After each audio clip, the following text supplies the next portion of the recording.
Why did God decide to test humanity again after Jesus' 1,000-year reign with Satan? But that's a very specific interpretation of some rather vague passages in a highly apocalyptic book called the Book of Revelation, this 1,000-year millennium. All right, so I don't think that I would personally follow that line of thinking that you've just articulated. I think the Bible is pretty clear that Jesus is going to come again one day. He's going to return a second time. But exactly the events surrounding that, when that's going to happen, I think we have to be very, very careful. Because in Matthew 24, Jesus says, "No one knows the day or hour of my return, not the angels in heaven nor the Son, but only the Father. As it was in the days of Noah, so it'll be at the coming of the Son of Man. From the days before the flood, people were eating and drinking, marrying and giving in marriage, up till the time Noah entered the ark, and the flood came and swept them all away. That is how it will be at the coming of the Son of Man.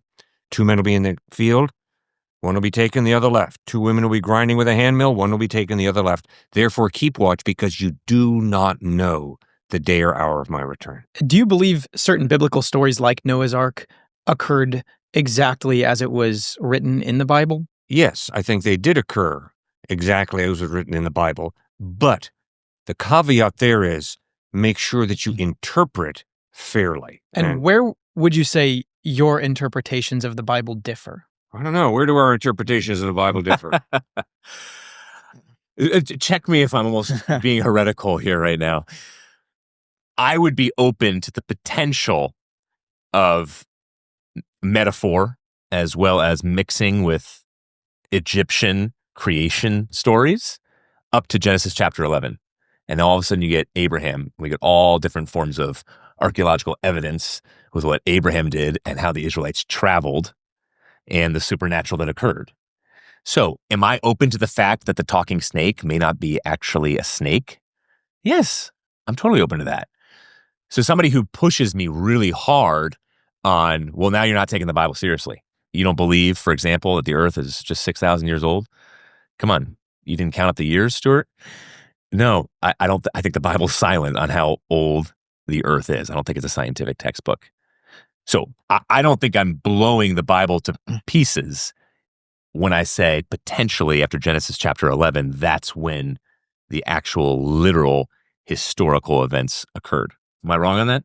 Jesus says, "I'm the vine." Is he claiming to be plant life?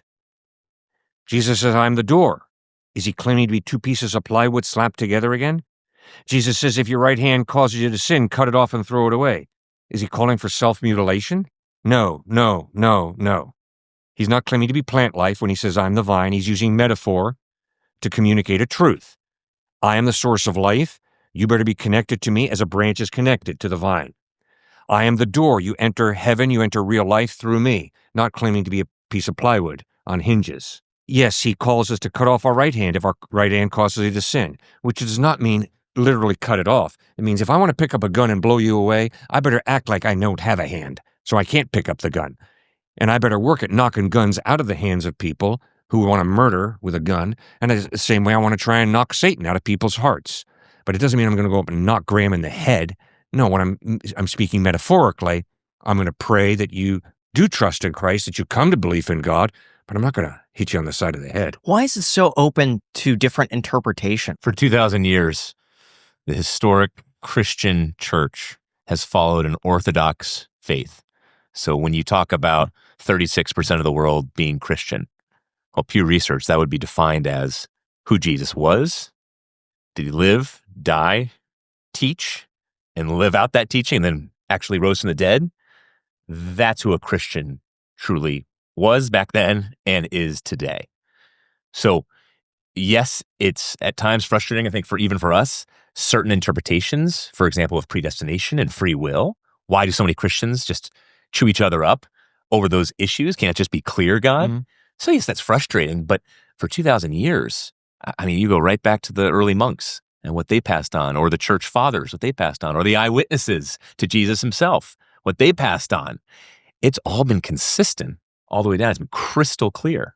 But the minors have been difficult and debated over. But that's why St. Augustine himself, the biggest church father who ever existed, said, in the essentials, unity, but in the non-essentials, grace, and bear with each other as you figure these things out.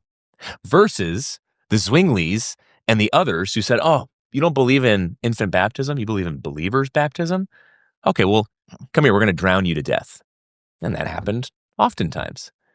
So it shows how evil things can get when you say, I have the truth on this minor issue.